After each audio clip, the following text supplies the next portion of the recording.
네, 여러분 안녕하십니까. 강병욱 박사의 주린이를 위한 경제기사 읽기 오늘 3월 14일 방송입니다. 자, 실리콘밸리 은행의 파산, 그리고 이제 그 후폭풍이 드디어 서서히 시장에 다가오고 있죠. 모든 것은 한쪽 방향으로만 움직이지 않습니다. 좋은 것이 있고 나쁜 것이 있고, 나쁜 것이 있으면 좋은 것이 있고, 그렇게 움직이게 되겠죠. 그래서 오늘은 실리콘밸리 은행의 파산 후폭풍은 어디로 가게 될 것인지를 좀 살펴보도록 하죠. 먼저 장이 끝났으니까 시작 끝난 상황 보도록 하겠습니다. 61포인트 밀렸네요. 2348. 오늘 하루 종일 나빴기 때문에 특별히 드릴 말씀도 없어요. 코스닥도 30포인트나 빠졌습니다. 아무래도 이제 이 기술주들의 위기가 올 수가 있는 그런 상황이 되겠죠.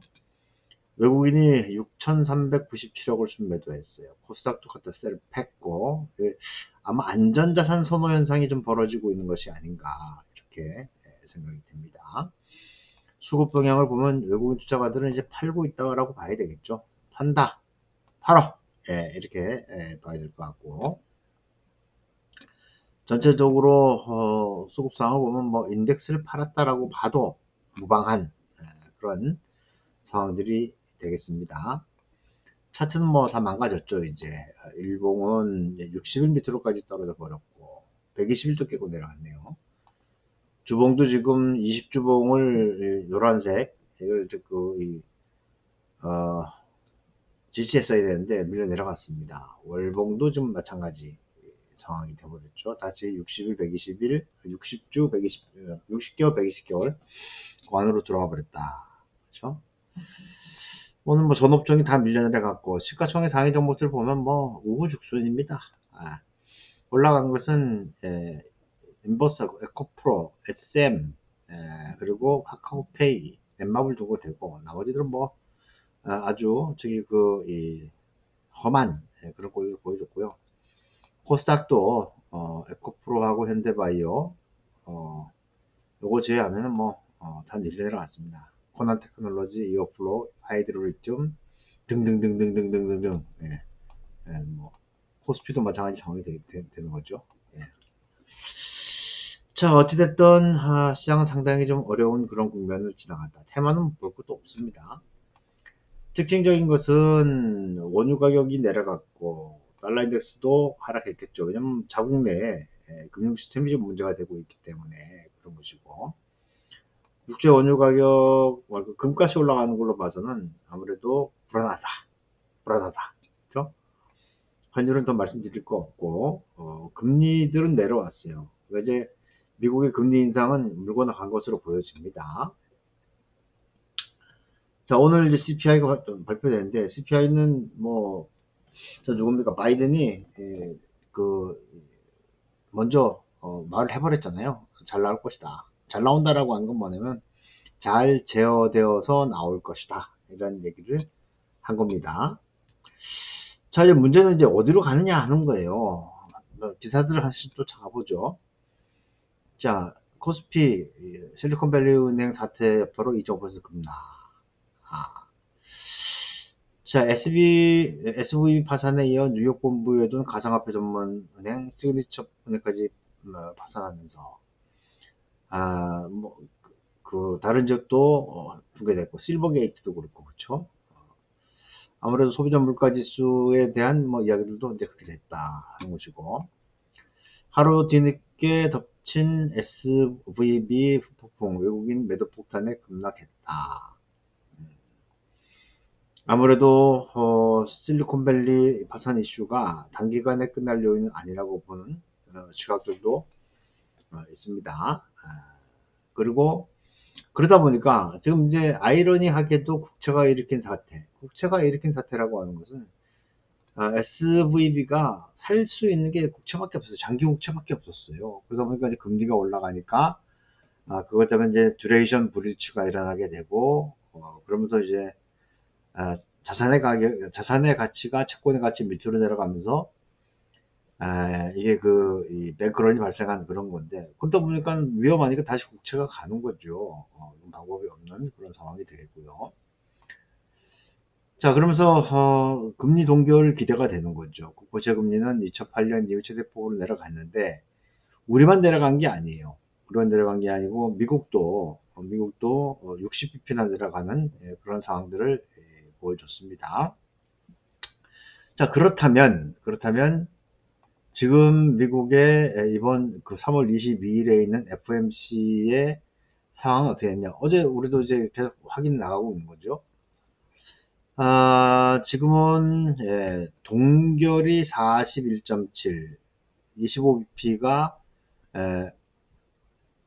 58.3 이렇게 나와 있는데요. 골드만삭스 같은 경우에는 지금 동결을 이야기하고 있지만 노무라 같은 경우에는 지금 오히려 인하를 이야기하고 있다.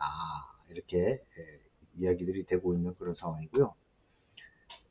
미국 지역은행들의 연쇄 위기설들이 돌고 있죠.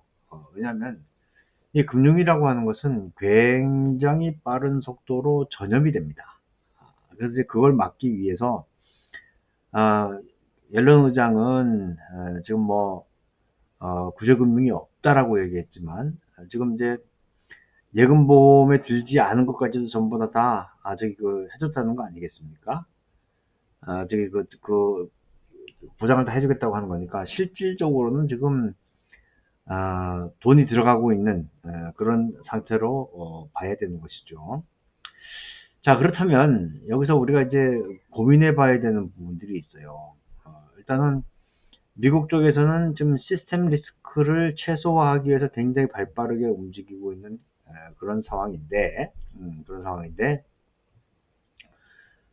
그러면 이제 그거하고 이제 발맞춰 가려면 어떻게 되느냐? 일단 금리를 적어도 올리지 못할 것이다. 만약에 금리를 올리게 되면은 지금 자산으로 가지고 있는 채권의 가치가 더 빨리 떨어져요. 왜냐하면 대체로 보면은 수익을 맞추기 위해서 장기 채권을 보유했을 가능성이 크거든요. 장기 채권은 단기 채권에 비해서 가격의 변동폭이 더 큰 것이 일반적입니다. 그러니까 지금 금리를 눌러놔야지 다른 은행 쪽으로 이게 전염되는 것을 막을 수가 있다는 거예요. 그래서 저는 개인적으로는 이번에 금리를 바로 내리진 못하겠지만 금리를 동결하는 쪽으로 갈 것이다. 이렇게 볼 수 있는 것이고, 문제는 이제 그렇게 되면 지금 물가를 잡기 위해서 노력했던 그 노력들을 뒤로 미룰 수밖에 없는 것이고, 이렇게 되면 이제 물가가 올라가는 스태그플레이션을 맞이해야 돼요. 그러면 이거 스태그플레이션은 우리도 저도 어릴 때 살아봤죠. 저 이제 중학교 때, 그렇죠? 중학교 때 80년대까지 이어졌으니까 제가 이제 고등학교 막 들어갈 때 그때까지 스태그플레이션기를 겪었는데 그때 살기가 팍팍했다 그래요. 물론 그때 어렸으니까 잘 몰랐지만, 근데 그 어려움을 우리가 지금 느낄 수 있는 거예요. 왜냐면 요즘에 월급 안 올라가죠. 금리 올라가죠. 물가 올라갔죠. 공과금 올라갔죠. 그러다 보니까 쓸 돈이 없잖아요. 그죠? 그러니까 지금은 이제 금리를 안 올리는 대신 금리를 올리지 않는 것은 금융시장에는 나쁜 얘기가 아닙니다. 단기적으로 좋죠. 하지만 이것이 중장기적으로 가보면은 스태그플레이션이라고 하는 사태에 직면하게 됩니다. 그러니까 중장기적으로는 시장이 굉장히 안 좋아질 가능성이 있고, 그리고 또 한 가지 살펴볼 수 있는 것은 안전자산 선호 현상이에요. 지금 이제 당장 시장에서 나타나잖아요. 금값 올라가고, 그렇죠? 국채 수익률 떨어지고, 환율 올라가고, 이런 것들은 안전자산 선호 현상이 벌어지고 있다라고 하는 것을 보는 거죠. 그렇다면 시장 내에서는 우리가 어떻게 행동해야 되느냐 하는 거예요. 시장 내에서는 다시 기술주라든지 성장주라든지 이런 것들은 실리콘밸리 은행 사태 이후에 자금줄이 막힐 가능성이 되게 크다. 왜냐면 그게 하나의 패션처럼 이 전파되는 속도가 빨라요. 그래서 안전자산 쪽으로 간다라고 하는 것은 시장 내 가치주 쪽으로 옮겨갈 가능성을 배제할 수 없는 것이죠. 그래서 이번에 아마 수급이 한번 뒤집어지고 나면 다시 전통적인 가치주, 실적주 이쪽으로 좀 추스려 가지고 움직일 가능성이 있는데, 그게 아마 나타나는 것이 3월이 지나고 4월 초중반이 되면은, 그때 이제 우리 1분기 실적이 나오고 거기하고 맞춰져 가지고 시장은 정리가 되지 않을까. 그 전까지는 혼란이 있을 것이다. 이 혼란이 있을 때마다 성장주, 그다음에 이 기술주 이런 것들 팔고 가치주적으로 포트폴리오를 바꿔놓는 것이 필요해 보인다. 이렇게 생각이 됩니다.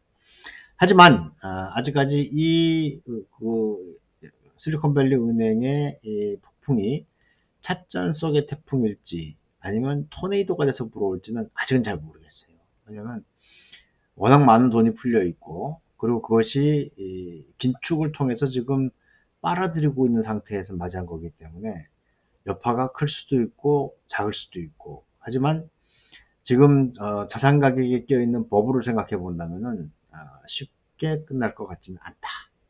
여기까지가 이제 오늘의 결론입니다. 그래서 당분간은 흐르는 물결에 몸을 맡기시고 그렇게 가시기 바라겠습니다. 예, 아무튼 지랄입니다. 지랄. 여러분들 아무튼 조심하시고요. 내일 또 정리해서 말씀드리도록 하죠. 고맙습니다.